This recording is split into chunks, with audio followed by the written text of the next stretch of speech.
You don't have to do what everyone else is doing, but still live a good life. There's a balanced approach to this thing called financial freedom.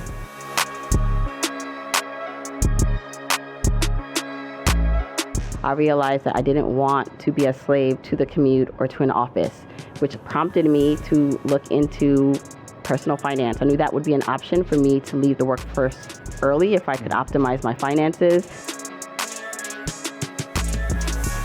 Welcome to Financial Freestyle here on Yahoo Finance, and it's your boy Ross Mack. Now look guys, no matter where you are in your financial journey, you can never actually stop learning, and that's why I'm so honored to have Miss Jamila Souffrant, author of Your Journey to Financial Freedom and entrepreneur. Thanks so much for being here. Thanks for having me. Yeah, so listen, we were obviously talking a little bit off screen, but I think it's important to let the people know, who is Jamila Souffrant?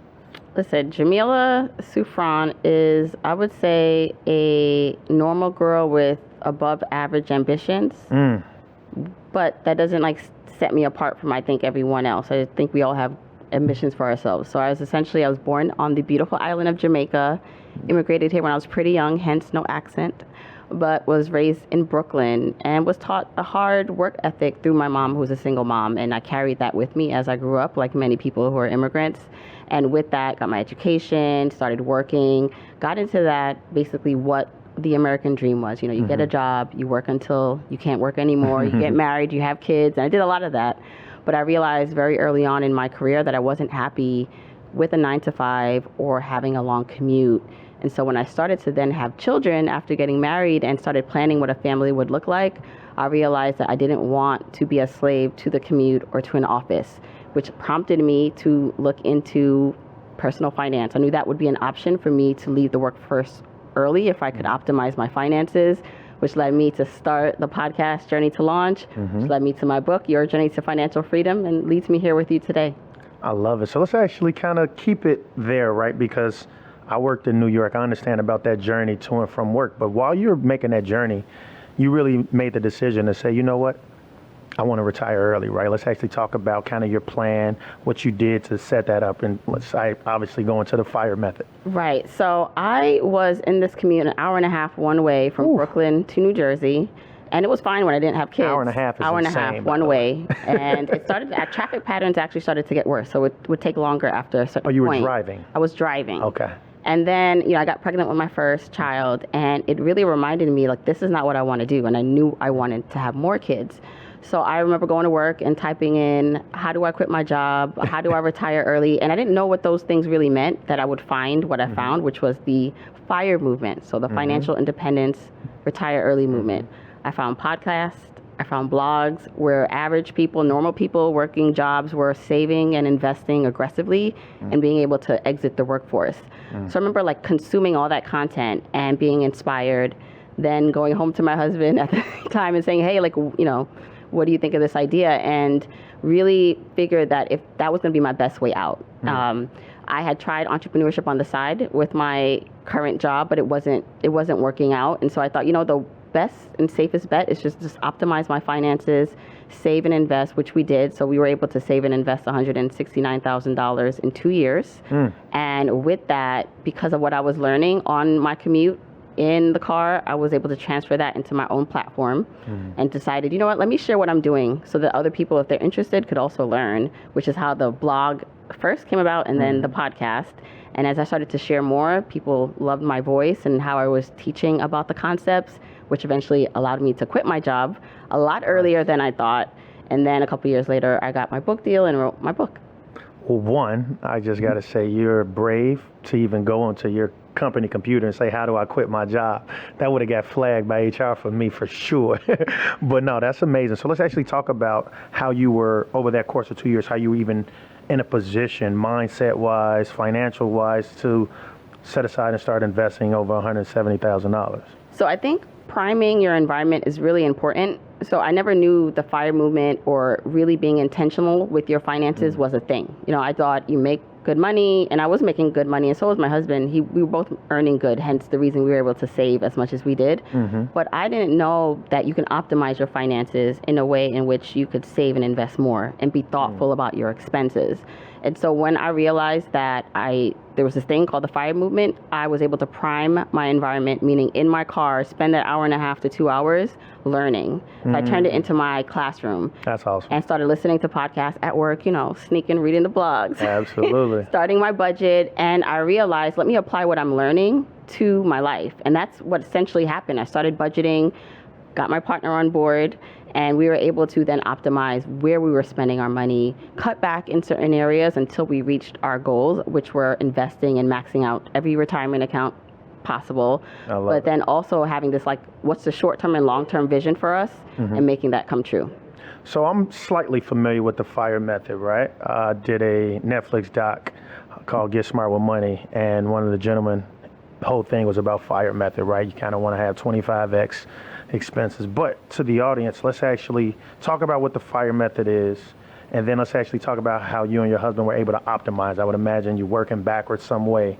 So let's kind of get into that, because can never stop learning. Right. So ultimately, the FIRE movement is based on the principles in which you save and invest aggressively during your working years in order to have enough that your investment accounts or passive income streams pays for your expenses and lifestyle. So you can retire and you have your portfolio fund your lifestyle. So you don't have to actively work. But some people, and a lot of people, still choose to work once they hit their FIRE number, which is what you said, 25 times your annual expense. And once I figure that number out, and then obviously it's going to be based on how you want to spend, which I think is a barrier for a lot of people, because if you are very frugal, that number is a lot less that you need to save and invest. But if you are not as frugal, what I like to call the guac methods or levels in my book, meaning guac level 5 is the most extravagant. You have a private jet, you want the best of everything. That's aggressive. Guac level 1 is you would never buy guacamole outside of at a restaurant. You'd make that at home. And so there's a spectrum of what your expenses are. So guac 1 is, I go to Chipotle, do you want guac? Yes. Well, it's extra. Actually, no. Well, you wouldn't even go to Chipotle at guac level 1. You're super frugal. Okay. And then it ranges up to guac 2, guac 3, 4, and 5. Guac that. 5, you basically have your own guacamole factory. So with that, and so those are the concepts that I started to apply and think through that I found relatable, which is what I started to share on my platform. But essentially, it was understanding how much we were going to need and how much we need to invest and save to get there, which involved now looking at our finances. So we had to get a budget together. Where were we spending? Where were the areas that we could cut back and cut out? Now, that was actually hard because it wasn't just me. I had, a husband who has different goals, different things, guac levels he likes. And then at that time, we were starting a family. But I think it was ultimately figuring out what the ultimate goal was for our family. What would make us happy in the short term. And for me, that wasn't going to be a long commute while bearing and having the children. And so we came to an agreement that we would, in the meantime, do what we needed to invest. That was the priority, and save so we can have this nest egg and start off strong. And then we did make adjustments as we went along. I love that. So obviously, right, when you think about marriages, one of the top leading reasons that, many marriages will end in divorce is finances, right? And so I think it sounds phenomenal that you and your husband went on the same mindset when it came to it. But let's actually talk about that, right? Was it difficult to have that conversation? Were there any challenges along the way? I think for just in general, he is Haitian. He has a Haitian background. I'm Jamaican. And, we're just taught, just like his family and my family, to work. So when I come home and tell him, I found out about this FIRE movement where people are retiring in their 20s and 30s and they don't work, he's just like, well, what are you talking about? We work. That's what you do. But, I would say that I lucked up. So part of it is also being lucky in meeting him at an early age. We met in college. And so back then we didn't have anything, whereas we were able to build together. So we kind of built together, and when we came to this point where we're both earning well, or enough to live in New York City, and now that I'm having these goals, I made sure to ask him, what are your goals? Because I know I've been immersing myself in this world, and I don't want to work forever, and I don't want this commute, but what do you want for your life? So approaching it that way and not making it all about me was very helpful for him, because he realized it's still a joint goal.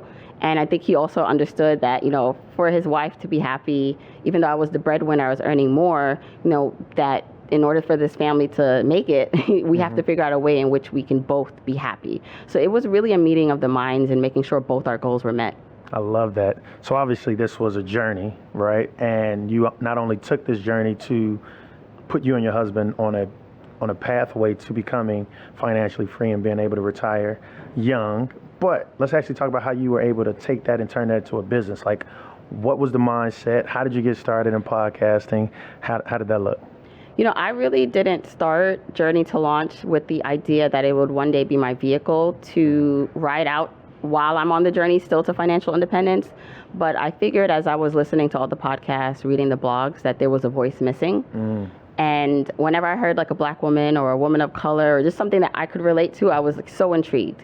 And that's when I decided, let me start sharing my journey in a blog first, and then realized the podcast was a better format for me because I like talking. And with that, I just slowly started to share my ideas, share my journey, what I was doing. And then that started to catch a hold, and where people were listening, tuning in, and what I call journeyers, anyone on this pathway with me, journeyers, they started to really buy into this idea that you don't have to do what everyone else is doing, but still live a good life. There's a balanced approach to this thing called financial freedom. I love that, right? I think quite so often everybody's going to have a different definition of what financial freedom is, kind of what guac level you want to get to. How do you tell people to actually find what level they need to be, right? Like, I think it really takes being honest with yourself about what's important to you and what you're willing to give up permanently or just in the meantime until you get to your goals. So when we first started, and this was an intentional journey for us when we were earning or saving and investing that much, we did have to cut back on eating out. We weren't taking trips. We were more frugal. And I actually thought that that's what we could do until we reached our FIRE number. And then I quickly realized after a couple of years, like, that's not the life I actually want to live. I want to have a more balanced approach. And that means being able to leave my job for entrepreneurship, which, as you know, can be up in the air with income, and it takes me longer to get there, then that's fine for me because it's worth it to have the freedom that I have. When I first started the financial independence journey, I was more on tact. I was checking all the numbers, every dollar had to be accounted for. And now that I'm further along and we're in a really good place, I'm not as stringent or frugal. And so I think it really depends on just where you are, the stage of life you're in, and what you're willing to give up, and be honest with yourself if you're not ready to do that. I love that. Look, guys, we're going to take a quick break. Don't go anywhere. We'll be right back to Financial Freestyle. It's your boy, Ross Mack, with our special guest, Jamila Souffrant. All right, guys, welcome back to Financial Freestyle. It's your host, Ross Mack, and I'm here with the infamous Jamila Souffrant. And guess what, guys? We're talking about your journey to launch. And I think, I hate when I get on social media and everybody's like, oh, you still working for somebody? Everybody should be an entrepreneur. No, the reality is the average entrepreneur, the average business is going to fail within the first 5 years. Easy, right? And so what was your aha moment to make you say, okay, now I can actually quit and do full time? I agree with you. Not everyone should be an entrepreneur. I think the ultimate goal is for us to find work that we enjoy. We don't always have to love it, but enjoy, and that we feel like we're contributing to. So if you found that and you have a job and they're paying you well, like, it's not a horrible thing. And for me, because my commute was so long and I was starting to have that family that I talked about, and so now I have 3 kids, but as I was building Journey to Launch on the side, I had the commute, I had my regular job, which was pretty demanding, I had Journey to Launch, which took a lot of time, and I was having babies. And I knew I couldn't sustain all of that, and something had to go. And so if I had to pick all what had to go, like, some are just non-negotiables. They're not going anywhere. But the one for me was the job. And I knew that my time in the industry, kind of behind the scenes, seeing other entrepreneurs and their business models, I figured, I have a chance at this. Like, if they can do it, why can't I? And so seeing other people being successful was really helpful.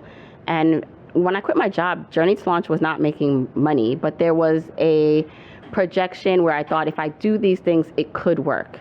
I love that. And I also created a runway for myself. So once I figured that I was going to, have my 3rd child, I said to myself, instead of investing and saving aggressively into investment accounts, let's save that money into an FU fund, into a big, pot of cash. So that way we can help supplement my husband's income and our expenses.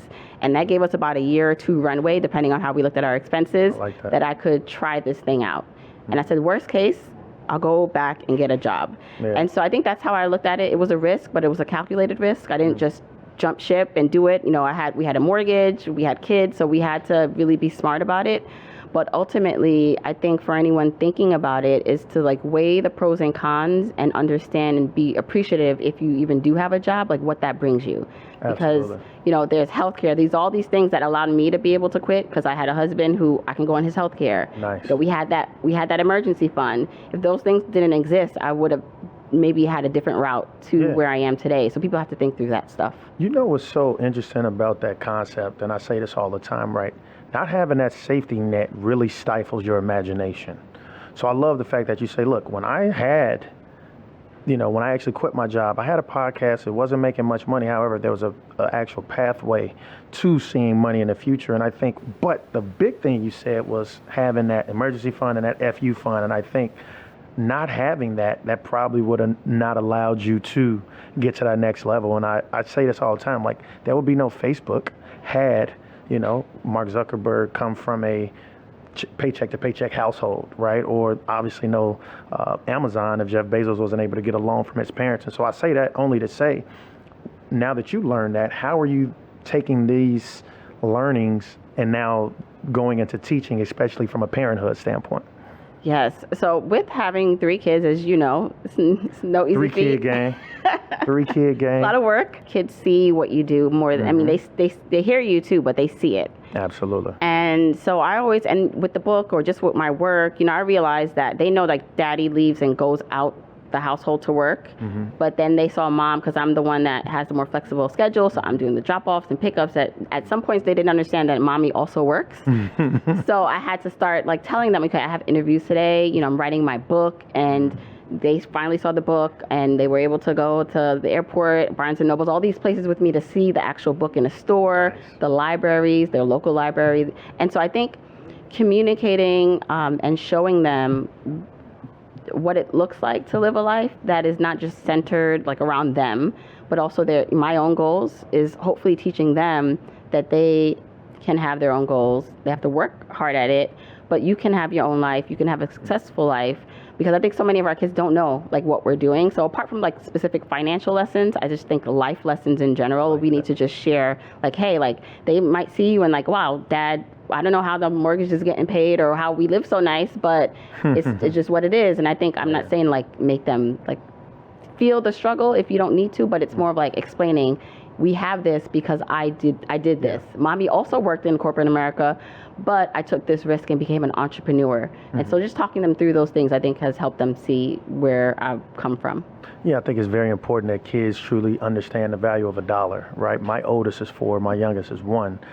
My middle is 2, right? But I think that a lot of what our kids learn is obviously what they see, but a lot of it is also just through osmosis. They accidentally learn things, whether it's good or bad, right? They're going to pick up on our good habits as well as our bad habits. And so I make it a point to talk to my kids every day about what's going on in the markets, what they own, right? And so now, sure, I'm talking to them at 1, 2, but when they get 10, now it's really starting to click, or even 7 for that matter. But let's actually talk about your book, right?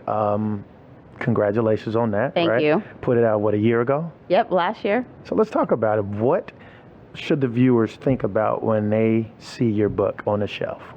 So the title of the book is Your Journey to Financial Freedom, a step-by-step guide to happiness and wealth, achieving happiness and wealth. And so I wanted the cover to exude that, like happiness, optimism when it comes to your finances. And so in the book, though, I did break it down. I'm a very practical learner. I'm very matter of fact. Even the way I speak, which is what people like about my podcast, is, let's take away the jargon. Like, I'm literally like, we're homegirls. I'm trying to figure it out with you. Give it to me straight. Right. I'm learning with you. If I don't understand something, I'll be like, can you repeat that or explain what that is? And so, or I'm not perfect. Even, I'm not perfect with my finances. I don't know everything. Like, I'm learning. I'm still on the journey myself. And so with the book, like, I am just a guide, but you are in charge of your journey to financial freedom. And so I created what I wish existed when I first started, or even before I even knew what the FIRE movement was, which means something that breaks down literally like step by step how to plan where you are now, so wherever that may be, and there's different levels to where you are on your journey to financial freedom. I have a whole like journey or system that you can figure out where you are, and then planning out how to get there. So I was able to quit my job and reach what I call a level of work flexibility. So I'm not completely financially independent. We could be if we were at a guac level 1 or 2, but we're not trying to do that. So with that, I'm at what I achieve is what I call the commander level, which is work flexibility. I can choose like how I work, what I want to do for work. We have backup plans where we wouldn't be destitute if I didn't make money for a couple of years. And so I walk people through like wherever they are on that journey or scale, one, where they want to be and how to get there and how to plan that out for themselves. And in the book, it breaks down things like how to calculate your 25 times number, how to optimize your expenses, how to discover what your guac level is, kind of the opportunity cost that you're going to have to figure out if you're going to achieve this goal, and just like what it looks like to enjoy the journey. Yeah, so one, I love that, right? I think at the end of the day, I tell people this all the time. The easiest way to make more money, it's not going to your boss asking for a raise. The easiest way is actually to spend less. How in your book are you helping people cut back their expenses? So I talk about something I call the FI formula, which is a components that are comprise like 4 things that are actual things you have to do or think about, and you can quantify, which is your income, how much you earn, your expenses, how much you're spending, your assets, how much you have or own, and then your liabilities, how much you owe. And then there are these 2 very important invisible factors, these non-tangible that I think make all those things happen, which are your mindset and habits. So the habits, shopping obviously is a big, big habit that the average person probably needs to cut back on, and trips, etc. You know, I want to know what you would talk to your younger self about. Like if you were 18, you can go back, but I also want to give you a nice punchline on what a person should take away from the book. So let's do both. Okay. So, you know, if I can go back and talk to my younger self, I think I would say you're doing okay. You're on the right path. Of course, I should have invested earlier in my 401k, like many of us. Everybody, right? I remember starting my job, and they talking about the 401k and how much you can contribute. I'm like, I want all my money now. I don't care. So I remember doing the absolute minimum. So if I can go back, that's the one I would have invested more aggressively in the 401k and those standard retirement accounts. But also, I think for me, what I'd want people to look at or take away from the book is that it's possible. So I call financial independence, the FIRE movement, a moon goal. Like when people hear, you're gonna save and invest 25 times your expenses and exit the workforce before the standard age. And for some people, they're like, I can't even do it at the standard age. I'm barely making it. Yeah. And I understand that. I get it. I totally get that. But it is a moon goal. So sometimes people hear that and they get turned off. They're like, listen, I don't know what world she's living in, but that's not possible. And I'm just here to say, and if you read the book and follow my work, is that it's a moon goal, but even if you fail, you'll succeed. Because let's just say you figure out I need $2-3 million invested, and you in earnest start the journey. And then in 10-15 years, you only have 200,000. That's 200,000 more than you would have had if you didn't do anything. So to me, it's a goal you can't fail at, because you'll end up somewhere good in the stars, even if you fail. So it's a journey worth embarking on, and because your whole life changes, and there are things you don't even know that are open to you until you start the journey. I wouldn't have known that I could quit my job earlier. I thought I had to work until a certain point to reach financial independence. I didn't know that this was even a pathway, but I had to do the work and start first for these opportunities to open up for me. So I'd hope that anyone reading the book or following my work would know that there is a better life, or the life that you know you deserve and want, as long as you start the journey. Well, I love that, right? The moon goal sounds like my dog Kanye West, right? He got a lyric where he says, shoot for the moon, even if you miss, you're still amongst the stars. Well, look, guys, that's it for this week for Financial Freestyle. It's your boy, Ross Mack. And I want to give a special thanks to Miss Jamila Souffrant. And guys, make sure you tune in again next week, where we're going to continue to change lives. This content was not intended to be financial advice and should not be used as a substitute for professional financial services.